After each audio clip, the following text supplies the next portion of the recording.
Samantala, patuloy na nakaantabay ang milyon-milyong Katoliko sa kalalabasan ng Papal Conclave sa paghalal ng susunod na Santo Papa. Kabilang dito ang mga debotong Pilipino na nagbiyahe pa patungong Roma upang saksihan ang banal na seremonya. Si Leo Gatdula nag-uulat. Santo Papa ang pinuno ng mahigit 1 bilyong Katoliko sa buong mundo. Kaya naman ang mga deboto mula sa iba't ibang bansa kasama na ang Pilipinas ang nagtungo sa Vatican para antabayanan ang pag-anunsyo kung sino ang papalit kay Pope Emeritus Benedict XVI. Sabik ang lahat na nag-abang. I'm still glad to be here at this time to see it. Hopefully tomorrow we'll have an answer.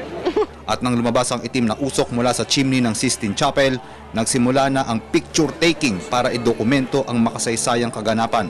Ilan sa mga bisita ipinahayag ang kanilang opinyon kung kailan posibleng mahirang ang bagong Santo Papa. Nobody thought it was going to be tonight, maybe in the next couple of days. Tomorrow. It's going to happen tomorrow. There's some urgency, you know, celebration. We have to leave on Friday, so it has to be before Friday. Para sa Telebisyon ng Bayan, Leo Gatdula.